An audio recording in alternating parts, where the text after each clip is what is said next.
नमस्कार मंडळी, ठरलं तर मग आजचा 14 मार्चचा ना फ्रेश असा रिव्ह्यू तुम्ही माझ्या आवाजामध्ये ऐकत आहात. आजचा भाग ना खरंच खूप जबरदस्त ना एकदम सॉलिड दाखवलेला आहे आणि आज ना खूप काही रहस्य सुद्धा उलगडली आहेत. तेव्हा प्लीज रिव्ह्यूला शेवटपर्यंत नक्की पहा. आता आपण सुरुवातीला पाहतोय बाजारातून आता प्रिया आणि सायली दोघे जणी आलेले असतात. सायली म्हणत असते, ये प्रिया ये घरात. आता ही प्रिया धापा टाकत येऊन बसती ना, विमल पाणी दे विमल पाणी दे असं करून ओरडत असते. आता विमल पटकन तिला पाणी देते. एवढ्या धापा टाकत असते ना जोर असं दाखवत असते जसं काही खूपच काम केलं, कारण सायलीने तसे जड बॅग्स घ्यायला पण लावलेले असतात म्हणा तिला. आता पुन्हा जी म्हणतात, तन्वी अगं एवढं सगळं वाण सामान गाव जेवण घालणार आहेस की काय? तर प्रिया म्हणते, अगं पुन्हाजी मी फक्त हरभऱ्याची डाळच घेणार होते, पण या सायलीने एवढं सगळं सामानच घ्यायला लावलं. प्रिया आता सायली म्हणाली, पुन्हाजी अहो अचानक ना मला प्रिया मार्केटमध्ये भेटली आणि माझा पाठलागच करत होती ती. आता असं म्हणल्यानंतर ना पुन्हाजी सगळेजण एकदम ना बघायलाच लागतात. लगेच सायलीविषयी सावरते आणि म्हणते, नेहमीसारखं मला असं वाटलं की ती माझा पाठलाग करते म्हणून, आणि लगेच शब्द फिरवते. आता तेव्हा कुठे प्रियाला जरा बरं वाटतं आणि पुढे म्हणते की पण नाही आज ती फक्त हरभऱ्याची डाळच घ्यायला आली होती मार्केटमध्ये. म्हटलं आणायचं आम्ही भेटलोच आहे तर 15 दिवसाचं वाण सामान घेऊनच टाकू म्हणून, नाही का? आता असं म्हणते प्रिया. तर ना बिचारी एवढी अशी परेशान झालेली असते नाही, कारण तिला जडच्या जड बॅग उचलाव्या लागलेल्या असतात ना म्हणून. आता कल्पना त्या म्हणतात, सायली हे मात्र तू बरं केलंस त्या निमित्तानं ना तन्वीला मार्केटमधलं वाण्याचं दुकान तरी कळलं. आता विमल म्हणते की आणि हो तन्वीताई, आज संध्याकाळी स्वयंपाकाला जे काही लागणार आहे ना तर ते आणलेत ना तुम्ही सगळं? तर लगेच प्रिया म्हणते, हो आणलंय सगळं आणलंय म्हणून. आणि ना या दोघीजणी हसत असतात, कारण आज सगळ्यांना कळालेलं असतं की सायलीने नक्कीच प्रियाला अद्दल घडवली म्हणून. आता इतक्यातच पूर्णाजी म्हणतात की ऐक ना तन्वी, तुला ना माझ्या हाताखाली पोळ्या शिकवायच्या होत्या ना गं, तर त्या मी आज शिकवते. जा पटकन हात धुवून ये, मी तुला शिकवते. तर प्रिया म्हणते, हो आलेच. लगेच सायली म्हणते, मी निघते. आई प्रिया घाबरते ना, लगेच उठून उभा राहते. म्हणते, तू कुठे निघालीस आता? तू नाही, तुझं तर सगळं काम झालं होतं ना, मग तू कुठे निघालीस? आता पूर्णाजी म्हणतात, प्रिया तन्वी बाहेर जाणाऱ्या माणसाला विचारून येत ग तन्वी. आता असं म्हणल्यानंतर प्रिया गप्प बसते. आणि आता पुन्हाजी म्हणतात, तन्वी तू बाहेर जाताना कधी आम्हाला सांगतेस का? मग आता तुला कशाला चौकशी हव्यात? तर प्रिया म्हणते, नाही सहजच विचारलं होतं मी. सायली म्हणते, माझं आणखीन एक काम राहिलंय पूर्ण करायचं, तर मी ते करून येते. चालेल. आणि म्हणते की घरात सगळ्यांना आलीच मी म्हणणार नाही. आता सायली सगळ्यांच्या समोरून निघून जाते ना. बापरे, प्रियाला तर एवढा शॉक बसतो, अरे ज्यासाठी एवढा अट्टहास केला होता ती तर गोष्ट घडलीच नाही म्हणून. आता पूर्णाजी म्हणतात, अगं जा पटकन हातपाय धुवून घे, कारण प्रिया तिथंच विचार करत उभी असते ना म्हणून. आता पूर्णाजी म्हणतात, जा मी शिकवते तुला पोळ्या करायला, जा बाळ जा. आता असं म्हणून आता तिला सांगतात पटकन हातपाय धुवून घे म्हणून. आज ना प्रियाची चांगलीच वाट लागलेली दाखवली आहे सायलीने. तुम्ही कालचा एपिसोड पाहिलात ना, तर त्यापेक्षा आजचा एपिसोड अतिशय जबरदस्त आहे. त्यामुळे प्लीज रिव्ह्यू शेवटपर्यंत नक्की पहा आणि हो, चॅनलला सबस्क्राईब करायला अजिबात विसरू नका. आता आपण पाहतोय की सायली घराच्या बाहेर जाते आणि अर्जुनला फोन करते आणि म्हणते की हॅलो, मी निघाले आता घरातून, तुम्ही कुठे आहात? तर अर्जुन मग तुम्ही किशनराव विद्यालयातून जाऊन आलो, आता जानकी पाटील विद्यालयात जाऊन येतोय म्हणून. सायली म्हणते, का? तर अर्जुन म्हणतो, सांगतोच तुला, तू येते, मी तुला लोकेशन पाठवतो, तू पोच लवकरच. सायली म्हणते, बरं ठीक आहे येते मी रिक्षाने, असं म्हणून रिक्षाला हात करते. तितक्यातच रिक्षा पण येते. आता रिक्षात बसून सायली तिथून निघून जाते. आता आपण पाहतोय की जानकीबाई पाटील विद्यालयामध्ये अर्जुन आणि सायली दोघीजणी सुद्धा पोचतात. आता तो माणूस म्हणतो, कुठली नावं म्हणालात तुम्ही?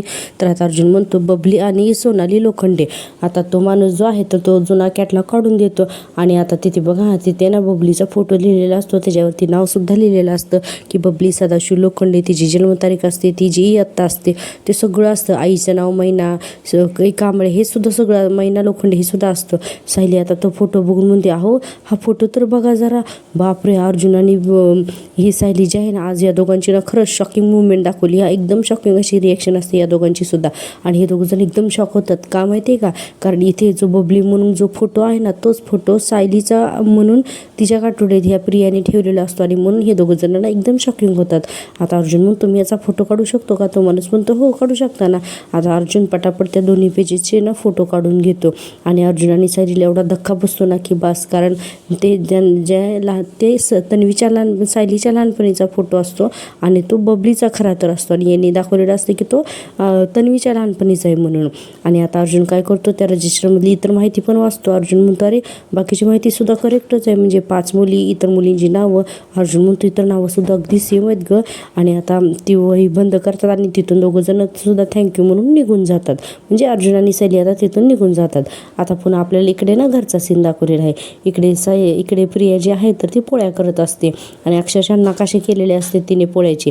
कल्पनाताई म्हणतात, तन्वी तुझं ना नशीब ना एकदम चांगलं आहे म्हणून ना पूर्णाईंना माई मावशींकडे जावं लागलं अचानकच.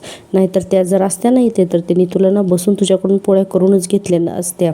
आणि तू नक्की पोळ्या लाटतीस का कुठल्या देशाचा नकाशा लाटते ना हे त्यांनी बसूनच बघितलं असतं तुझ्याकडं. आणि प्रियाना अक्षरशः खरंच नकाशेच काढून आहे ना त्या पोळ्यावरती त्या तव्यावरती पोळ्या भाजत असते. आता मी मला म्हणते, वहिनी त्या पोळ्यांना ना पीठ कमी पण जास्त पीठ ना तन्वीताईच्या केसांनाच लागलंय. म्हणून आता मी मला हसत असते प्रियाच्या पोळ्या करण्याच्या पद्धतीवर. आणि आपण इकडं बघतोय की एकदम शॉकिंग रिॲक्शन झालेले अर्जुन आणि सायली दोघं सुद्धा आता एका कॅफेमध्ये पोहोचतात. आता तिथं कॅफेमध्ये पोहोचतात आणि त्या दोघांच्या समोर सतत तोच विषय असतो. जर नागराज म्हणालेला असतो ना, तुमच्या डोळ्यांसमोर तुमचं घर पुकारलं जातं आहे. त्यानंतर रविराज म्हणाले असतात की आम्ही लहानपणी ब्लड चेक केलं होतं, त्यावेळेस कळालं होतं की प्रतिमा आणि तन्वीचा ब्लड ग्रुप हा ओ निगेटिव्हच आहे. आणि ह्या दोन्ही गोष्टी खोट्या ठरलेल्या असतात. तन्वीचा ब्लड ग्रुप जो आहे तर तो AB पॉझिटिव्ह असतो.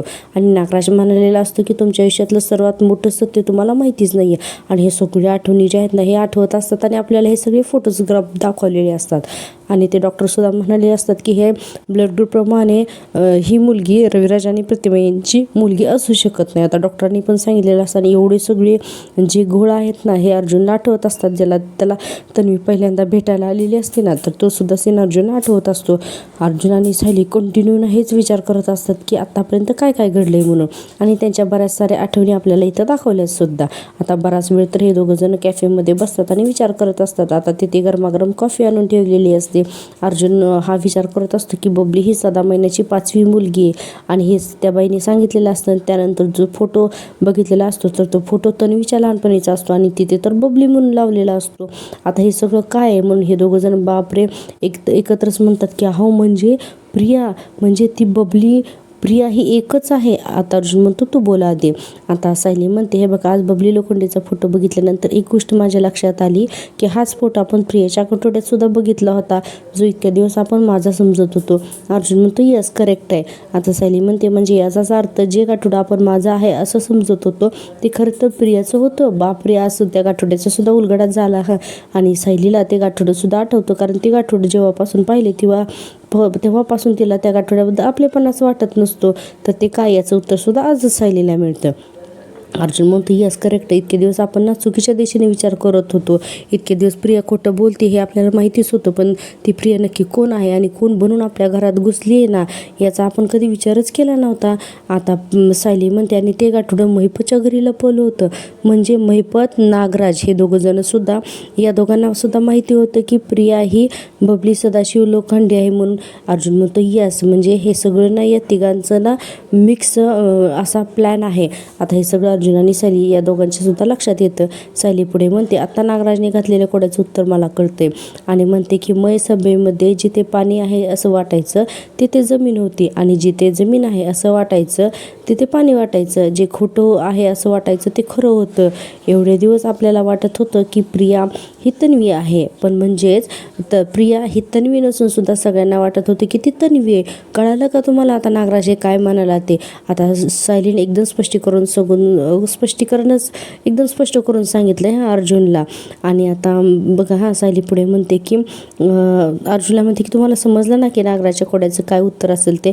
तर अर्जुन तर म्हणतो हो. सायली पुढे म्हणते आणि आपल्या प्रिय घराला पुकारणारं सत्य हेच होतं की प्रिया ही खरी तन्वी किल्लेदार नसून बबली सदाशिव लोखंडे आहे. बापरे एकावर एक ना या दोघांची आज जबरदस्त खुलासे होत आहेत. आता अर्जुनना म्हणजे एवढा खरं तर चिडलेला दाखवला आणि म्हणतो की नागराजला हे पहिल्यापासून माहितीच असेल. आणि ही सगळी ना सुभेदार आणि किल्लेदार यांच्या विरोधात केलेली ही ना खूप मोठी कॉन्ट्रोवर्सी आहे. आणि ही आत्ताच नाही केलेली 22 ते 25 वर्षापासून चाललेली ही कॉन्ट्रोवर्सी आहे असं अर्जुन म्हणत असतो. आता सायली म्हणते की नागराज आणि महिपत या दोघांनी मिळून 20-25 वर्षांपूर्वी रविराज काकांना मारण्याचा प्लॅन केला. बरोबर आहे.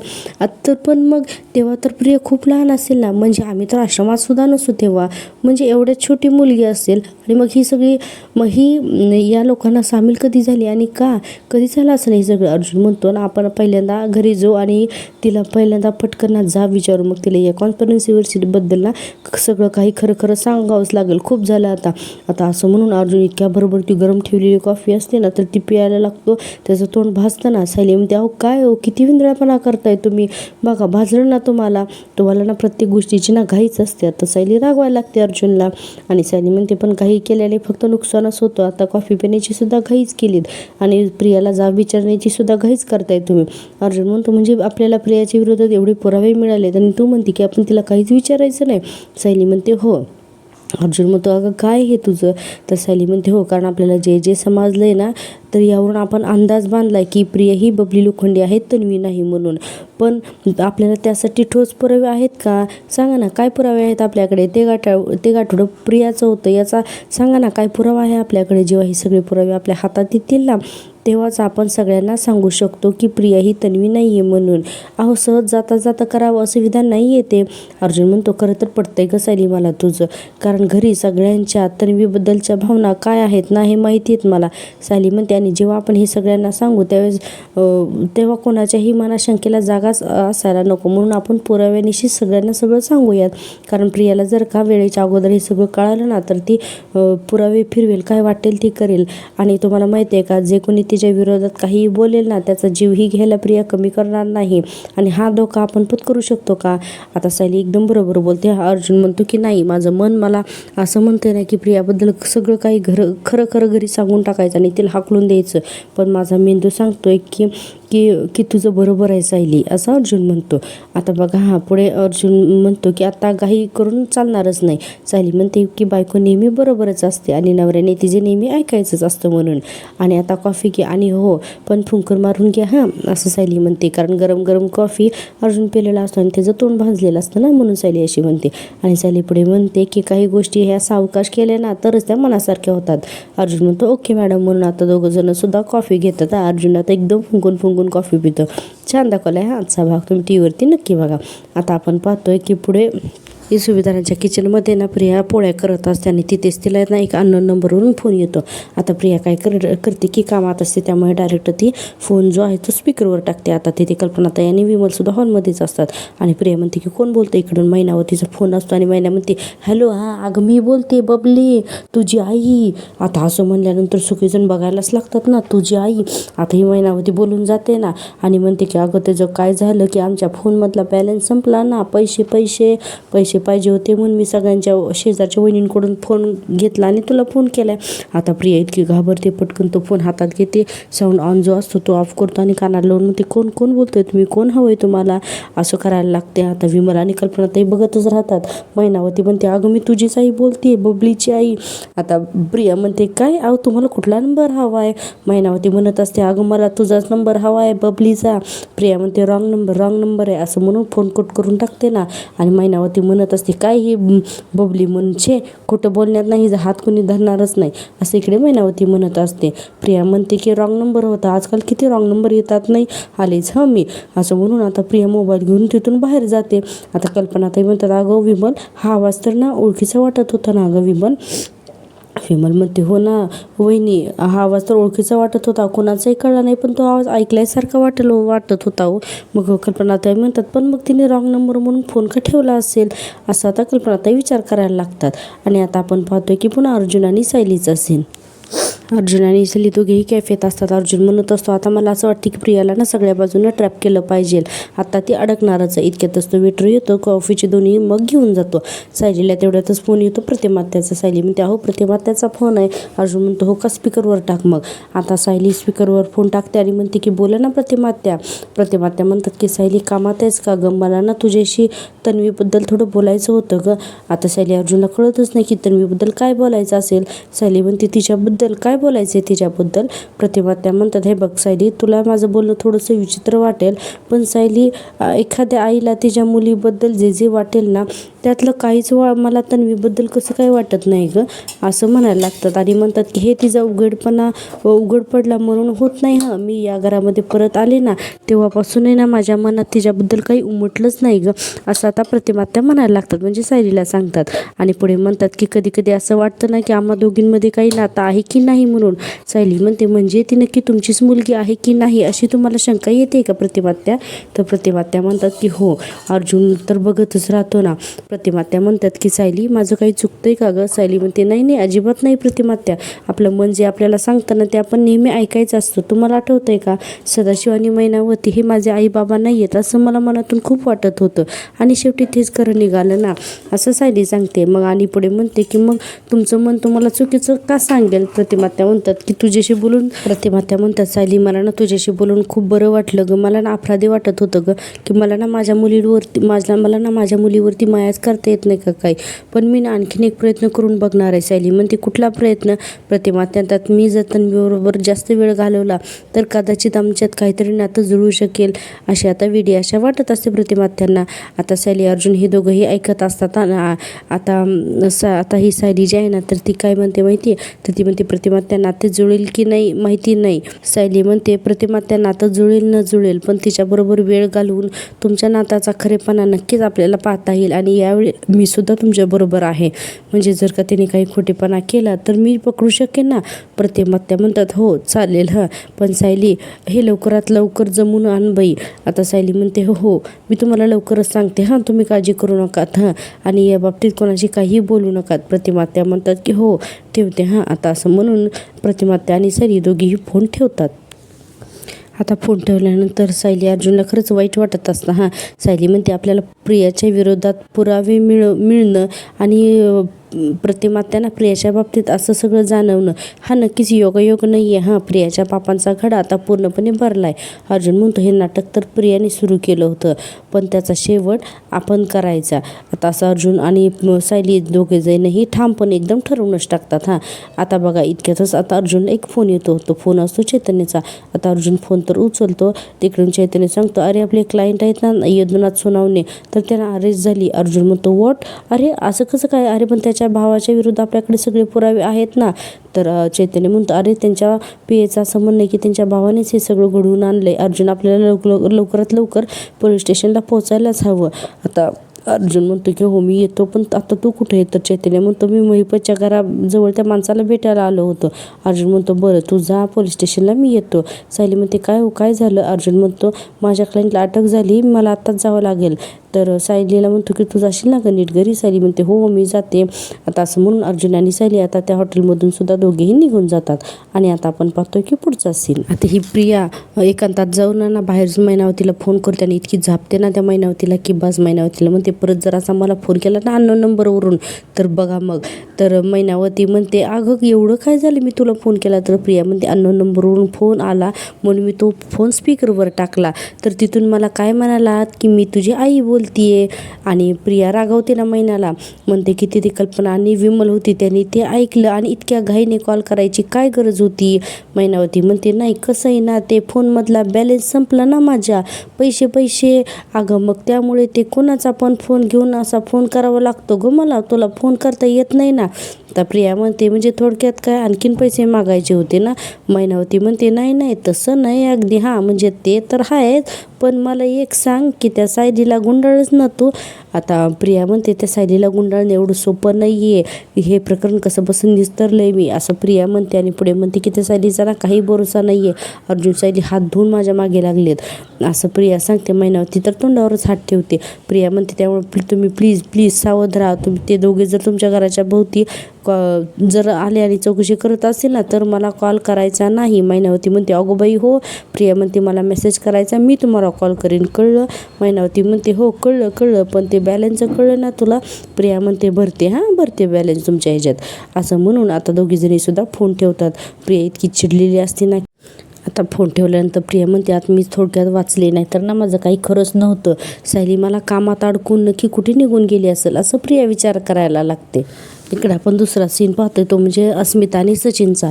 आता अस्मिता बाळासाठी ना पोटावरती हात ठेवून गणपती श्लोक म्हणत असते आणि इकडे सचिन जो आहे तर तो त्याचे कपडे चेक करत असते आणि म्हणत असतो की अस्मिता अगं माझं ऐक ना मी ना कपडे धुवायला टाकण्यापूर्वी माझ्या या पॅन्टमध्ये ना माझं वॉलेट ठेवलं होतं आणि आता ना ते मला सापडत नाही आहे. ऐक ना अस्मी अगं होळीच्या वेळेस ना मी तो ड्रेस आणला होता ना तेव्हा माझ्या पॅन्टच्या खिशामध्ये अगं ऐक ना अस्मी असं तो पुन्हा म्हणत असतो. आणि अस्मिता त्याला हाताने इशारा करत असते की थांब जरा माझं स्तोत्र संपूर्णच होतंय म्हणून.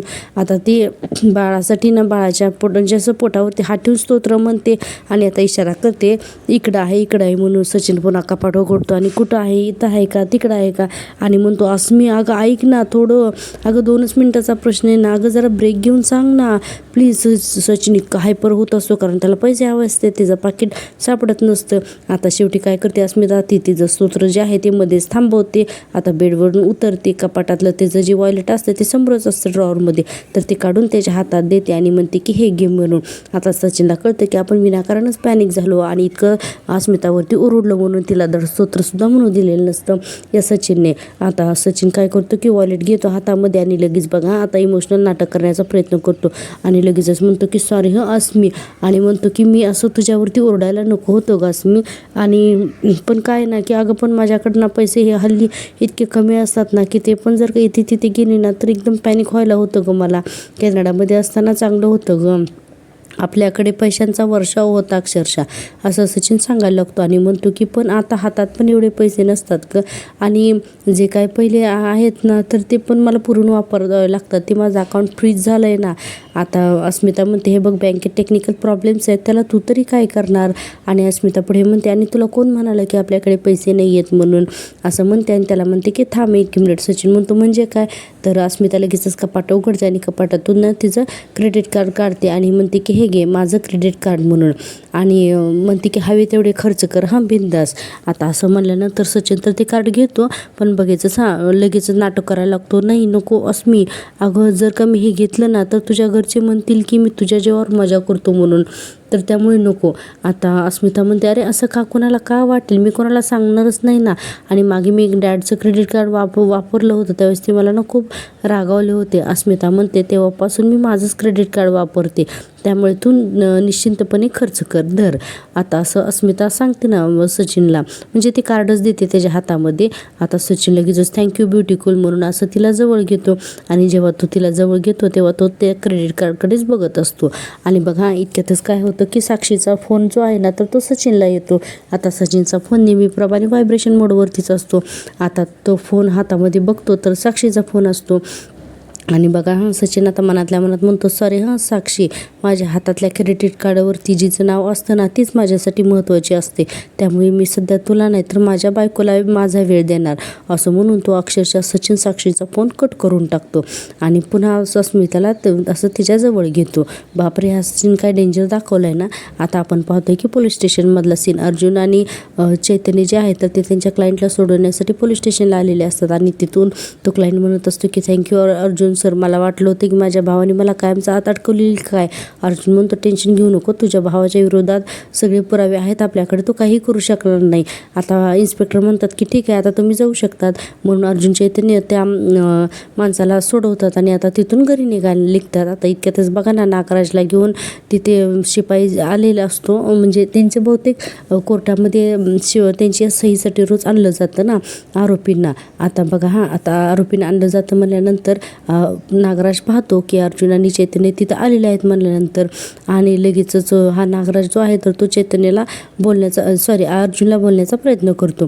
बघा आता नागराज म्हणतो की कोर्टापेक्षा जेलच्या वाऱ्या जास्त वाढलेल्या दिसते तुझ्या आजकाल अर्जुन.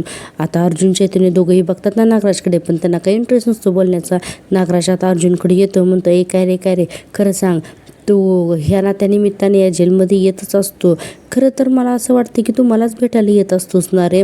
आता अर्जुन म्हणतो की तू विसरतोयस नागराज की मी एक ॲडव्होकेट आहे म्हणून, आणि म्हणतो की आणि आमचा पोलीस स्टेशन, जेल, कोर्ट, आरोपी यांच्याशी संबंध असतोच नाही का, विसरलास का तू हे सगळं. तर नागराज म्हणतो हो का, बरं मला वाटलं की मी घातलेल्या कोड्याचं उत्तर शोधत तू मला विचारण्यासाठी इथे येत असशील म्हणून. आता अर्जुन त्याच्यावरती काहीच बोलत नाही. नागराज म्हणतो अजून सुटलं नाही ना तुला त्या कोड्याचं उत्तर, तर अर्जुन तिच्याकडे बघतो फक्त आणि त्याला काही बोलत नाही. नागराज म्हणत असताना वाईट वाटत असेल ना तुला की आपल्या आयुष्यातली मयसभा नेमकी कोणती आहे हेच आपल्याला माहीत नाही आहे, म्हणून तू आता मला विचारणारच असेल ना. तर आता अर्जुन म्हणतो की तुला उत्तर दानं इट्स बिलोमॅटिक, असं अर्जुन त्या नागराजला म्हणतो आणि चैतन्याला म्हणतो चल रे इथून म्हणून. आता अर्जुन आणि चैतन्य दोघंही तिथून निघून जातात ना. नागराज इतका घाबरतो कारण त्याच्या चेहऱ्यावरती आत्मविश्वास असतो. नागराज अर्जुन गेल्यानंतर म्हणतो मला वाटलं होतं की अर्जुन त्या कोड्याचं उत्तर मिळवण्यासाठी माझ्यासमोर गयावया करेल, पण त्याच्याकडे तर भलतंच कॉन्फिडन्स दिसतोय, म्हणजे याला त्या कोड्याचं उत्तर मिळालं की काय, असं नागराज मनात विचार करायला लागतो. आणि म्हणतो याला प्रियाबद्दल सगळं कळालं तर नसेल. आता स्वतःच्याच मनाशी विचार करायला लागतो आणि नागराज सुद्धा आता चांगलाच घाबरलेला असतो. आता इतक्यातच बघा महिपतला तिथे दुसरा कॉन्स्टेबल घेऊन येतो. आता महिपत नागराजकडे बघून हसायला लागतो आणि म्हणतो की काही लोक चालता चालता खड्ड्यात पडतात आणि काही लोक स्वतःच्याच हाताने खड्डा करतात आणि स्वतःच त्याच्यामध्ये उडी मारते, असा महिपत म्हणतो आणि हसायला लागतो आणि म्हणतो चला द्या कुठं करायची सही, असं म्हणून आता महिपत पण तिथं मस्टरवरती सही करायला येतो. आता बघा आता महिपत असं म्हणल्यानंतर नागराज म्हणतो महिपत इतका हसतोय म्हणजे यानंच तर अर्जुन आणि सायलीला प्रियाबद्दल सगळं सांगून टाकलं की काय. आता हा विचार करून पण नागराज घाबरायला लागतो. आता आपण पाहतोय रात्र झालेली असते आणि रात्री सगळे सुभेदार हॉलमध्ये बसलेले असतात. वातावरण छान दाखवलेलं आहे. आता सायली म्हणते अस्मिता तुम्ही बाळाचं नाव काय ठेवायचं हे ठरवलं की नाही अजून, मुलांचं नाव काय ठेवायचं ते. आता स्मिता म्हणते हो ना, मी मुलांची आणि मुलींची 4 नावं पण ठरवलीत आणि त्यातलं एक आहे ना मी फिक्स पण केलं आहे. हां पण तुम्हालाही काही नावं सजेस्ट करायचे असतील तर ते आम्हालाही सांगा. हां मग आम्ही अस्मिता म्हणते तुम्हाला कोणाला काही सजेस्ट करायचं असेल ना तर ती नावं आधीच सांगा. हां मला ती आधीच नावं ऐकायची. अश्विन म्हणतो की अस्मिताई तू बाळाचं नाव ठेवणार आणि हसायला लागतो आणि म्हणतो की मला तर वाटतं ना की ते बाळ मोठं होऊन तुलाच नाव ठेवल म्हणून.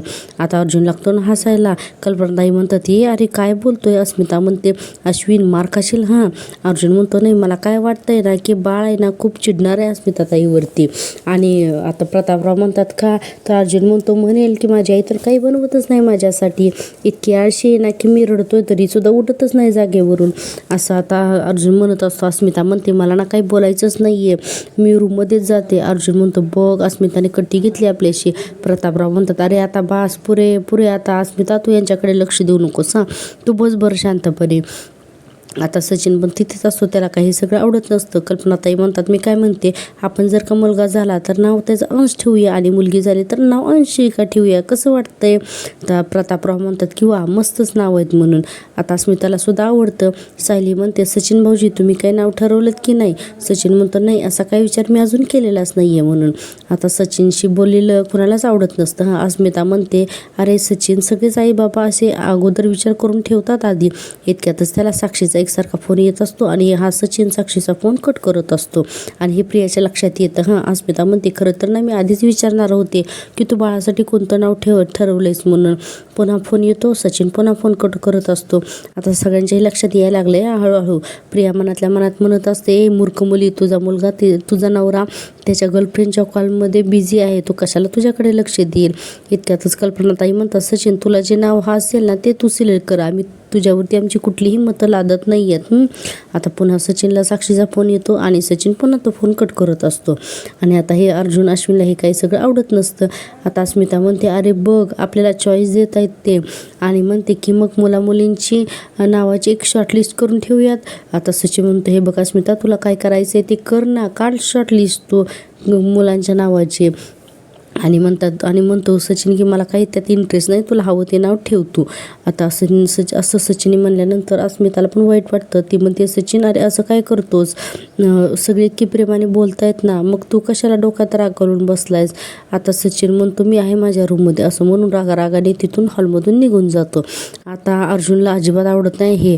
अर्जुन म्हणतो जगातला पहिला बाप आहे हा ज्याला स्वतःच्या मुलाच्या नावामध्ये अजिबात इंटरेस्ट नाही आहे. अस्मिता आता रडायला लागते आणि म्हणते की ते काय झालंय ना की कॅनडामध्ये थोडेसे प्रॉब्लेम सुरू आहेत ना, म्हणून तो थोडासा अपसेट झालाय, असं आता अस्मिता म्हणायला लागते. आणि प्रतापराव म्हणतात कसले प्रॉब्लेम आहेत. अगं कॅनडामधली नोकरी सोडली ना त्याने, मग आता कसले प्रॉब्लेम झालेत अजून. आणि पुढे म्हणतात की हे बघ अस्मिता आम्ही फक्त तुला बरं वाटावं म्हणून त्याच्याबरोबर जुळून घेण्याचा प्रयत्न करतोय, कळलं का. आता असं म्हणल्यानंतर सगळेजण असतात तर तिथे आणि कोणाला आवडतही नसते. आता अस्मिता तर मान खाली घालून बसलेली असते आणि प्रतापराव म्हणतात हे सगळं तुला पटेल तेव्हा खरं वाटेल. हां आता सायली म्हणते अस्मिताई जाऊ दे ना, त्यांच्या डोक्यात काहीतरी वेगळं सुरू असेल ते सोडा बरं, तुम्ही नावं काय ठरवलीत ते मला सांगा बरं. अस्मिता म्हणते असं नाही सांगणार, बाळाचा जन्म होऊ दे मग मी नाव सांगेन हं सगळ्यांना, असं अस्मिता म्हणते. अश्विन म्हणतो अस्मिताई बारशाच्या दिवशी तर सांग हं आम्हाला, असं म्हणून आता सगळेजण पुन्हा हसायला लागतात. वातावरण छान होतं. इतक्यातच प्रिया येते आणि म्हणते अस्मिता ऐक ना अस्मिता, मी सुद्धा खूप नावं काढलेत हां इंटरनेटवरून. एक काम करते, तुला ना प्रिंटआउट देते मी, चालेल ना. लगे अश्विनला फार भारी कौतुक वाटतं हां बायकोचं. इतक्यातच आता तिला सुद्धा फोन येतो हा नागराजचा. आता लगेच मनातल्या मनात विचार करते, हा नागोबा मला का फोन करतोय, आता याला जेलमध्ये कुणी बघितलं तर हे सगळं केवढ्याला पडेल, हे त्याला कळत नाही का, उगाच माझं डोकं खात राहतो, असं प्रिया म्हणते. आणि आलेच हां मी, आलेच. पुन्हा आता प्रियासुद्धा तिथून निघून जाते. आता बघा हां पुढे आहे मजा. आता आपण पाहतोय की अर्जुन सायलीला डोळ्याने इशारा करतो की इकडे ये म्हणून. आता सायली तिथली भांडी उचलण्याचा नाटक करते आणि आता अर्जुनच्या जवळ जाऊन उभी राहते. अर्जुन म्हणतो की बायको तुझं म्हणणं ना बरोबर होतं, त्या सचिनशी आपण थोडं नीट वागायला लागलो ना की, आणि त्यांनी त्याचा रंग दाखवलाच म्हणून, असा आता हळूहळू बोलत असतो अर्जुन सायली. आणि म्हणतो की आणि अस्मिताला सुद्धा ना आता त्याच्यात चुका दिसायला लागल्यात म्हणून, आणि म्हणजे हा प्लॅन सक्सेसफुल झाला असं अर्जुन थोडक्यात म्हणत असतो सायलीला. आता आपण पाहतोय की पुन्हा पुढचा सीन. इकडे रात्र झालेली असते आणि हा नागराज जो आहे ना तर तो रात्रीच्या वेळेस प्रियाला फोन करत असतो. आणि आता एकसारखा प्रियाला फोन करतो आणि ही प्रिया वैतागते ना की तो इतके फोन करतोय म्हणून. प्रिया म्हणते तुम्हाला मी किती वेळा सांगितले मला कॉल करू नका म्हणून, मला वेळ मिळाला की मी तुम्हाला कॉल करेल ना. आता नागराज म्हणतो आणि तोपर्यंत काय मी तर तुझी वाट बघत बसायचे का, हॅलो मी तू माझ्यासाठी वकील शोधत होतीस त्याचं काय झालं. प्रिया म्हणते अहो मी वकील शोधला आहे, सगळं फायनल झालं की तुम्हाला मी सांगते ना तुम्हाला. आता नागराज म्हणते थापाडे जास्त थापा मारू नको सा, उगाचच मला गंडवायला गेलीस ना तर तुझी सगळी सिक्रेट्स माझ्या हातात आहेत, लक्षात ठेव. एक एक गोष्ट मी देईन हां दादाला आणि अर्जुनला. मग आता प्रिया म्हणते माझं गुपी तुम्ही आधीच उघड करण्याचा प्रयत्न करताय, हे काय मला माहीत नसेल का. आता नागराज लागतो ना हसायला. प्रिया म्हणते अर्जुन सायलीला तुम्ही जे काही कोडं सांगितलंय ते तुम्ही माझ्यापर्यंत पोचलं नसेल असं वाटतं का तुला. नागराज म्हणतो अगं आता फक्त कोडं घातलंय ग, उद्या उत्तर दिलं तर काय करशील सांग ना. प्रिया म्हणते तुम्ही नाही करणार असं, कारण तुम्ही जर का मला मदत केली तरच मी तुमची मदत करू शकते, हे तुम्हाला चांगलं माहिती आहे, त्यामुळे तुम्ही असं नाही करणार. आणि पुढे प्रिया म्हणते आणि काका अर्जुन सायली आपल्यामध्ये फूट पाडण्याचा प्रयत्न करताय तर प्लीज तसं होऊ देऊ नकात काका, आपल्याला फसायचं नाही आहे या सगळ्यामध्ये. आणि म्हणते की मी तुम्हाला बाहेर काढणार आहे इथून, त्यामुळे तुम्ही प्लीज फक्त वाट बघा प्लीज. नागराज म्हणतो आणखीन वाट बघू शकत नाही मी प्रिया, बाद झाला आता, असं नागराज म्हणायला लागतो. आणि म्हणतो की तू माझ्यासाठी काही करणार नशील ना तर मी तुला सांगितलं ना अर्जुन आणि सायलीला मी सगळं काही सांगून टाकेन ना तुझ्याविषयी. आता नागराज चांगलीच धमकी देतोय आणि पुढे म्हणतो बरं ऐक तू सावध व्हावं म्हणून फक्त तुला एक गोष्ट सांगतोय. प्रिया म्हणते आता कुठली गोष्ट. तर आता नागराज म्हणतो अर्जुन आला होता आज तुरुंगात, तेव्हा मी त्याला बघितलं, एक नजर बघितली त्याच्याकडे, तर त्याच्या नजरेमध्ये खूप कॉन्फिडन्स होता खूप, असं आता नागराज सांगायला लागतो. आणि प्रिया घाबरते ना. नागराज म्हणतो प्रचंड कॉन्फिडन्स होता, मला वाटलं होतं की तो माझ्यासमोर गायावया करेल पण तसं काही झालं नाही, म्हणजेच तू तन्वी नाहीस याचा काहीतरी पुरावा त्यांना मिळालेलाच आहे, असं आता नागराज म्हणतो. आणि ते लवकरच कधीही तो बॉम्ब फोडतीलच. बापरे प्रिया एवढी घाबरते ना की बस. नागराज म्हणतो आणि मग प्रिया तो इथं माझ्याबरोबर तुरुंगात चढणार, असं म्हणून लागतो ना जोरजोरात हसायला. आणि पुढे म्हणतो की तेव्हा मी काय सांगितलंय ना ते तू लक्षात ठेव प्रिया, म्हणून आता प्रिया डायरेक्ट फोनच कट करून टाकते ना. बापरे एवढी प्रिया घाबरलेली असते ना. प्रेक्षकांनो तुम्हाला मी दिलेला रिव्ह्यू आवडतोय ना, प्लीज प्रेक्षकांनो तुम्हाला जर का मी दिलेला रिव्ह्यू आवडत असेल ना तर एकदा चॅनलला नक्की सबस्क्राईब करावं, कारण चॅनल मॉनिटाईज होण्यासाठी अजून खूप सबस्क्रायबरची गरज आहे. आता आपण पाहतोय की उद्याच्या भागामध्ये ठरलं तर मध्ये काय होतं ते. आता तुम्ही बघा हां, आता इकडे सायली कुठेतरी एका हॉटेलमध्ये आलेली असते आणि तिथे इथे साक्षी आणि सचिन असतात. आणि बापरे सायलीनं अखेर बघितलं ना साक्षी आणि या सचिनला एकत्र. आणि साक्षीनं सचिनला घाई करत असते, चल पटकन पटकन म्हणून. आणि आता सचिनला माहितीच नाही. इतक्यातच सायली काय करते मोबाईलमध्ये हे सगळं रेकॉर्डिंग करून घेते आणि म्हणते की म्हणजे साक्षी शिकरे जिवंत आहे आणि ती सचिन भाऊजींबरोबर काय करते, म्हणजे सचिन भाऊजींच्या आयुष्यामध्ये जी मुलगी आहे ती साक्षी शिकरे आहे. बापरे हे फायनल मोठं सत्य आता सायलीला समजलं. आणि इतक्यातच सचिनचं लक्ष जातं सायलीकडे आणि साक्षीचं सुद्धा. बापरे आता या तिघही एकमेकांच्या समोर उभी आहेत. हा सीन आहे ना अतिशय थरारक आहे आणि उद्याच्या भागामध्ये व्हिडिओमध्ये तुम्ही तो नक्की पहा प्रेक्षकांना. उद्याचा भाग खरंच जबरदस्त इंटरेस्टिंग ठरणार आहे. त्यामुळे पाहत राहा माझी आवडती सिरियल. आणि हो, माझ्या चॅनलला नक्की नक्की नक्की सबस्क्राईब करा. आणि हो, व्हिडिओला एक लाईक नक्की करत जा. तुम्ही लाईक केल्यामुळे ना असं छान छान ना स्फूर्ती मिळते असे छान असे व्हिडिओ बनवण्यासाठी आणि रिव्ह्यू देण्यासाठी. तर भेटूया उद्याच्या भागात. तोपर्यंत टेक केअर. Bye bye.